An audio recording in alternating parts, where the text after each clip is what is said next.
Salutations à tous, j'espère que vous allez bien. Avant de regarder ce tutoriel, il est primordial de regarder celui-ci qui vous explique comment faire le fichier PSD que vous devrez importer dans Live 2D. Voici donc à l'instant les bases de Live 2D. Bonne vidéo! Lorsque vous ouvrez Live 2D, ça ressemble à ceci. De base, c'est un logiciel gratuit, mais la plupart des utilisateurs utilisent une version crack, moi inclus. Attention par contre à ne pas télécharger des choses malveillantes sur votre ordinateur. Tout d'abord, vous devrez télécharger sur votre ordinateur le fichier PSD de votre personnage. Personnellement, je le mets sur mon Google Drive car il est accessible autant sur mobile que sur ordinateur, ce qui facilite le transfert de ce que je fais sur Ibis Paint, donc sur mobile, vers Live 2D qui est uniquement disponible sur PC. Lorsque cela est fait, vous allez cliquer ici. Trouvez votre fichier puis importez-le. Il devrait apparaître sur votre écran comme ceci. Ensuite, appuyez sur CTRL et sur A sur votre clavier. Cela sélectionne tous vos calques au même moment. Dirigez-vous par la suite sur cette icône, puis sélectionnez Art Mesh Heavy. Les Art Mesh, c'est ce qui permet de déformer vos calques. Pour être en mesure de bouger les membres du corps de votre personnage, il vous faudra utiliser des rotations. Commençons avec celle de la tête. Sélectionnez toutes les parties de la tête de votre personnage, les cheveux de derrière inclus.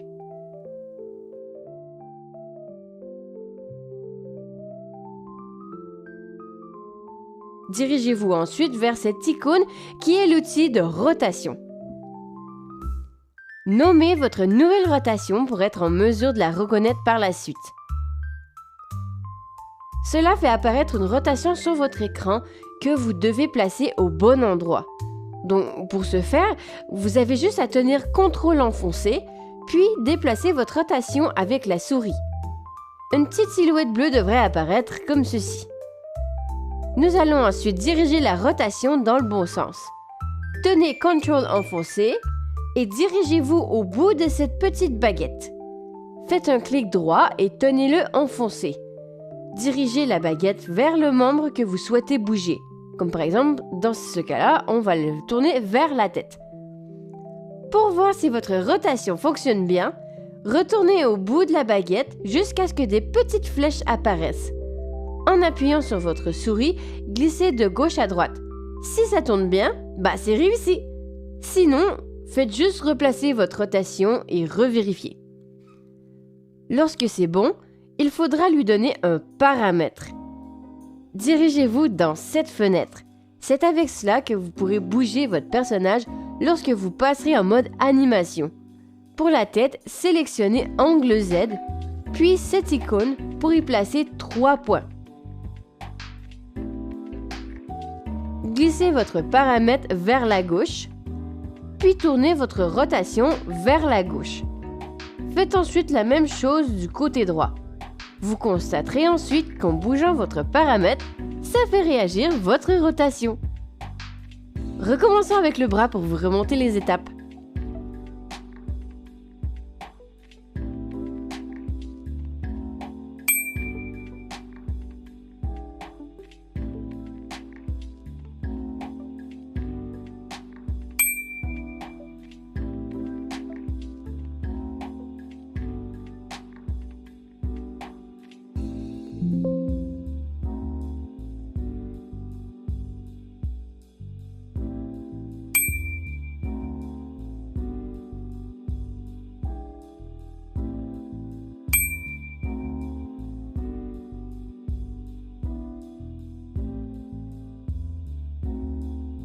Si vous avez besoin de créer un nouveau paramètre, dirigez-vous ici, puis nommez-le comme vous le souhaitez.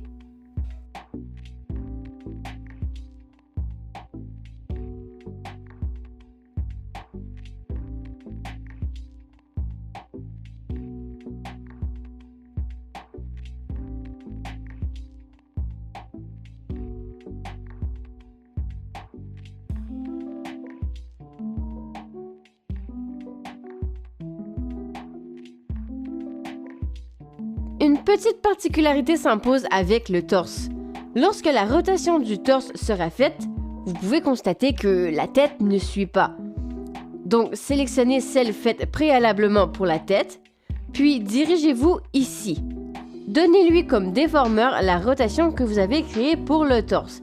C'est ainsi que la tête suivra le corps. Tada! Si ce que vous souhaitez bouger pourrait bouger dans le vent, alors c'est un déformeur que vous devez utiliser. Prenons exemple avec les cheveux. Sélectionnez votre calque de cheveux, puis dirigez-vous ici. Créez un nouveau déformeur et nommez-le afin de bien le reconnaître. Donnez-lui directement un paramètre, préférablement Hair Front, si c'est les cheveux de devant évidemment. Ensuite, c'est le même principe qu'une rotation. Glissez votre paramètre vers la gauche, puis déformez votre calque vers la gauche. Puis faites la même chose vers la droite.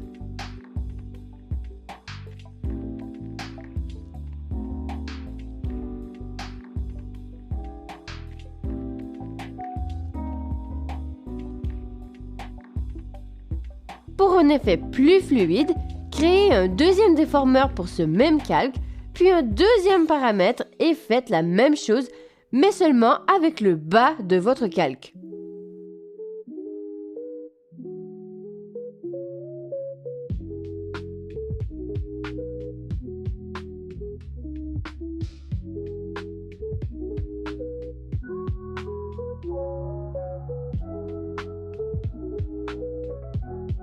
Ensuite, combinez vos deux paramètres ensemble en cliquant ici.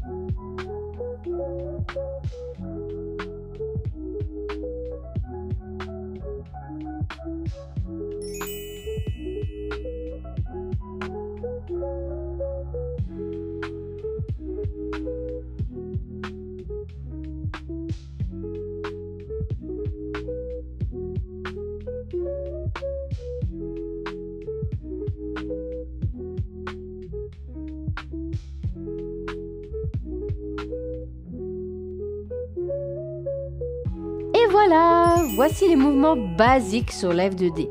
Pas de panique, un tutoriel pour les yeux, la bouche, les sourcils suivra plus tard. Juste que si je l'aurais fait cette fois, ça aurait été beaucoup trop long. Bref, en espérant que ce tutoriel vous aura été utile et si vous aimeriez avoir un tutoriel sur autre chose, dites-le moi en commentaire. À bientôt!